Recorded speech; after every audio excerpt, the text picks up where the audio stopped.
Goods, ఏవైతే goods మనకు British నుంచి ఇక్కడికి వచ్చేటువంటి ఇండియన్ యొక్క మార్కెట్ లోకి వాటన్నిటిని కూడా బైకాట్ చేయడం. సో ఇప్పుడు బైకాట్ చేస్తే ఏమవుతుంది, ఈ బైకాట్ చేయడం వల్ల మనీ అనే పరంగా వాళ్ళు లాస్ అవుతారు. సో బ్రిటిష్ గవర్నమెంట్ పైన ప్రెషర్ పెరుగుతుంది. సో ఇండైరెక్ట్లీ మనకు ఫ్రీడమ్ అనేది ఇవ్వడానికి, ఎస్పెషల్లీ సెల్ఫ్ గవర్నమెంట్ అనేది ఇవ్వడానికి ఈ మూవ్మెంట్ స్టార్ట్ చేసింది అనమాట. సో నాన్ కోఆపరేషన్ మూవ్మెంట్ ఎప్పుడు స్టార్ట్ అయ్యింది, 1920లో స్టార్ట్ అయ్యింది. 1920 31 ఆగస్ట్ ఖిలాఫత్ మూవ్మెంట్ లాంచ్ అయింది.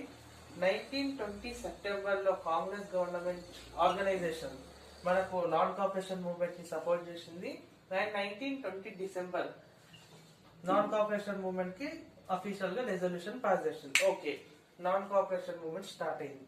అసలు నాన్ కోఆపరేషన్ మూవ్మెంట్ యొక్క మెయిన్ గోల్ ఏంటి, అసలు ఈ మూవ్మెంట్ స్టార్ట్ చేయడానికి మెయిన్ రీజన్ ఏంది, self government with in 1 year, Swaraj in 1 year.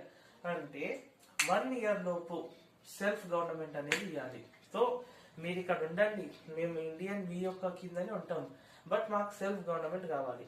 అంటే మా కంట్రీని మేమే రూల్ చేసుకుంటాం. So you are head of our country అని చెప్పి ఒక సెల్ఫ్ గవర్నమెంట్ అనేది మెయిన్ గోల్. దీనికోసం నాన్ కోఆపరేషన్ మూవ్మెంట్ స్టార్ట్ అయింది అనమాట. ఓకేనా, దట్స్ ఇట్.